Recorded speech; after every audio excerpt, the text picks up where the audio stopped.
Country University, being introduced as I was just by David Summers and now by Francesca, my personal friend. So that's very kind. Thank you for coming.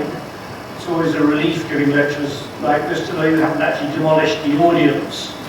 I'm just wondering if the people who ask terrifically difficult questions are here. There's one of them I see.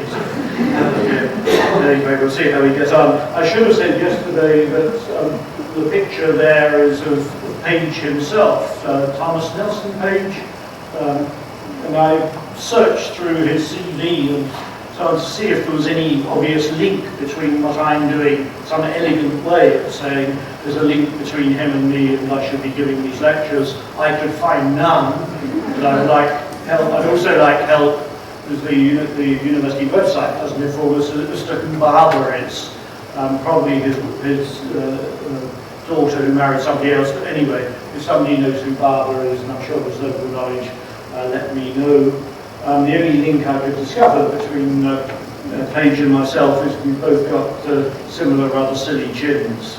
I'm afraid that's rather a thin pretext for giving the lectures. I should also like to thank Eric, who probably isn't here, from the computing department for sorting out serial glitches we've had.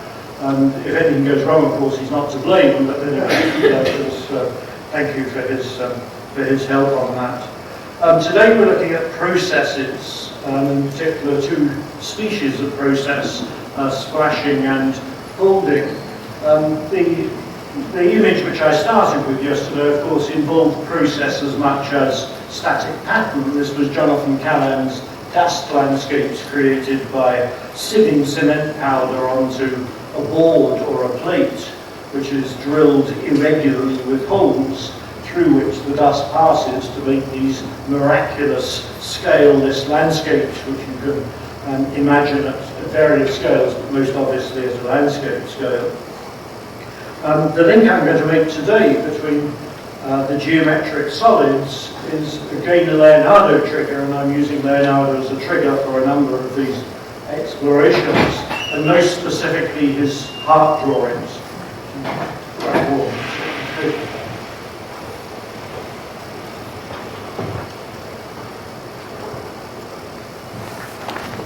Towards the end of his life, miraculous, wonderful drawings of the heart, of an ox heart, this is absolutely definite, but fascinated above all with the three cusp valves in the aorta, and you can see him exploring bits of the geometry of them, showing the severed neck of the aorta with the three cusp valves, and you can see on the right hand of the sheet various explorations of the geometry of the three cusp valve.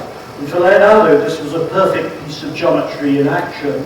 He looked at the cusps in isolation, discovered that they had no musculature, they're passive valves, passive cusps, showing them in isolation from above and below, open and closed. We may think that's what you do to demonstrate these forms, but he invented that technique, as so many of the graphic techniques of exposition, which we are now familiar with. He got infallibly, not necessarily to the right structure, but he got to the way best to demonstrate it as a plastic form. As soon as Leonardo got something into 3 dimensions and it was tangible, he was in business. He was not much good at cerebral abstractions, but once it became a kind of mental sculpture, he was in business. Now, to understand his explanation for the heart valves, we need to think about where he transferred knowledge from, and that is his work as a hydraulic engineer and as a student of water in motion. 2 slides here. One was an absolutely wonderful compound demonstration of in the lower part of the left-hand sheet of underwater vortices and exploding rosettes of entrapped air, and above these rather hair-like, and he said the movement of water looks like movement of hair, these rather hair-like structures of a gorge cutting into a flow. And being Leonardo, he decided to classify them on the right as cylindrical spirals, concave spirals, and convex spirals. He was a great orderer of phenomena. This is just one of many.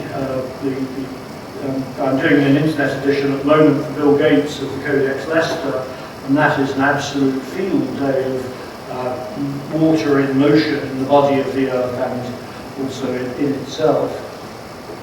And he took this understanding into the neck of the aorta, into this constrained neck of the aorta, which you can see here, working out by deduction how the water would flow in this, having come through the valve, how coming across this neck which gradually constricts like a flask, what would happen to the vortices. On the right-hand sheet you see him working out some of the geometry of them as a piece of set-piece 3D geometry.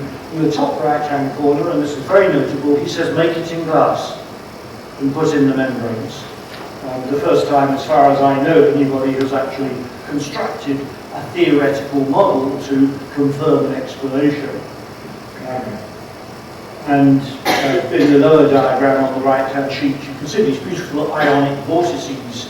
So the theory he developed is that the blood is pumped up through the valve, which collapses away from the centre.